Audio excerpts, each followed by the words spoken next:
भोजपुर गांव में दो दोस्त रहते थे, सोनू और मोनू। दोनों कोई काम नहीं करते और दिन भर घूमते रहते और आराम करते। एक दिन सोनू ने मोनू से कहा, देख भाई मोनू, हम लोग कुछ काम नहीं करते हैं, ऐसे कितने दिन गुजारा होगा? कहाँ से खाना खाएंगे? हम लोग भी कोई काम करते हैं।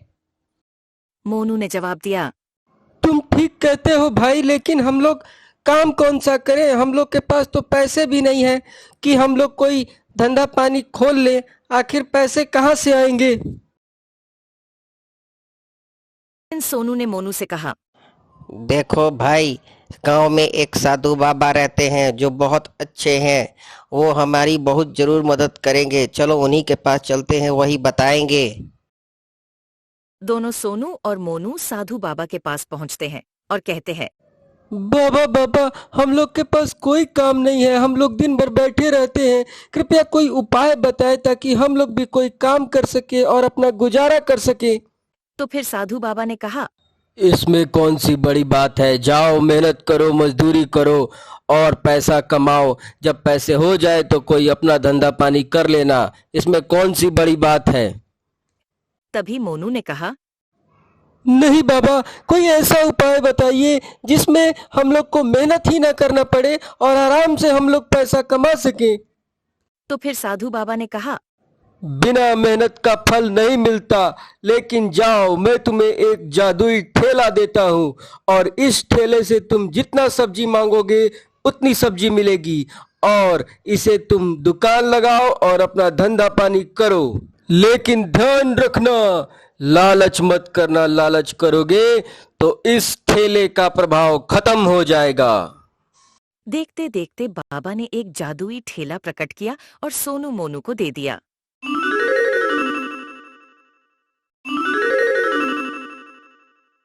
सोनू मोनू ठेला देखकर खुश हो गए। सोनू मोनू ने गांव में एक दुकान लगा ली। फल ले लो, ताजे सब्जी ले लो, ताजे सब्जी ले लो, फल ले लो, ताजे ताजे सब्जी लाए हैं, ले लो। अब वो ठेले से जितना सब्जी मांगते, ठेला सब्जी से भर जाता। ठेले भाई, ताजी ताजी सब्जियां दे दो, तो सब्जी खत्म हो गई है, ताजे ताजे सब्जी से भर जाओ।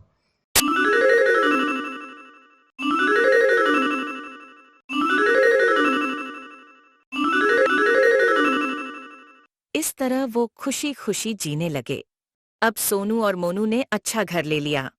दोनों ने मिलकर अब सब्जी की एक बड़ी दुकान खोल ली। अब मोनू ने शादी भी कर ली। मोनू की पत्नी बहुत लालची थी। एक दिन मोनू की पत्नी ने मोनू से कहा, अजी सुनते हो, तुम ज्यादा मेहनत करते हो और तुम्हारी शादी भी हो गई है। अब जादुई ठेले पे तुम्हारा हक ज्यादा है। अब सोनू से बात करो और उससे बोलो कि अब मैं ज्यादा पैसा लूंगा। अरे नहीं भाग्यवान, ये ठेला हम दोनों का है। जितना हक मेरा है उतना ही सोनू का भी हक है, इसलिए दोनों का बराबर है। इसलिए मैं उससे नहीं कह सकता, क्योंकि बाबा ने हम दोनों को वो ठेला दिया था। मोनू की पत्नी ने मोनू से कहा, मैं नहीं जानती, ठेला का बंटवारा करो और मोनू से जा करके बोलो कि तुमको ठेला पूरा चाहिए, नहीं तो बोलो कि मुझे अपने हिस्से का ठेला चाहिए। ठेला आधा आधा हो जाएगा। मजबूर होकर मोनू ने अपनी पत्नी से कहा, ठीक है, मैं सोनू से बात करता हूँ, देखता हूँ क्या हो सकता है। अब सोनू और मोनू में झगड़ा होने लगा। मोनू ने कहा, भाई सोनू, अब मैं इस ठेले को ले लेता हूँ, क्योंकि मैं और मेरी पत्नी है, मेरी शादी हो गई है, मुझे ज्यादा जरूरत है, इसलिए मैं ये ठेला रख लेता हूँ।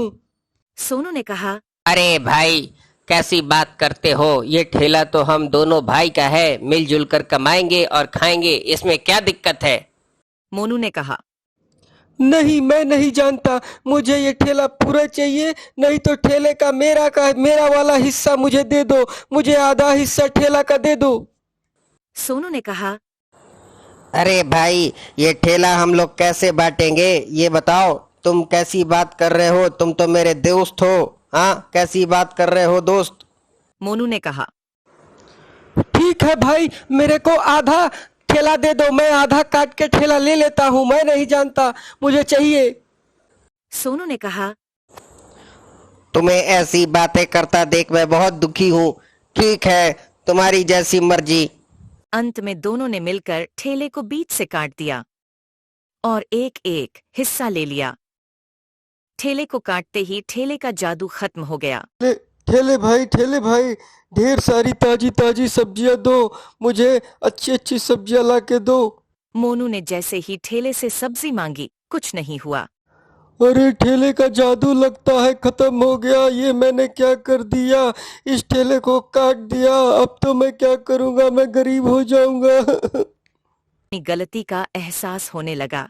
मैंने तो पहले ही कहा था, लेकिन तुमने मेरी एक बात नहीं मानी। लालचपन के चक्कर में तुमने ठेले को बीच से काट दिया।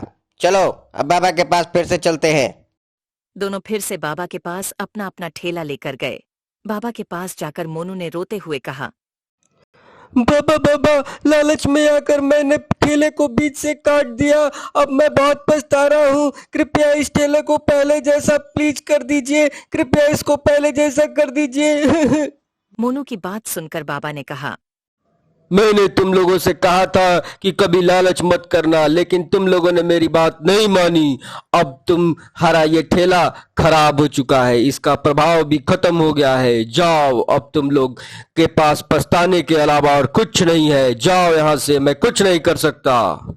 इस तरह मोनू को बहुत पछतावा हुआ और दोनों ने मिलकर फिर से एक सब्जी की दुकान खोल दी और साथ मिलकर अच्छे से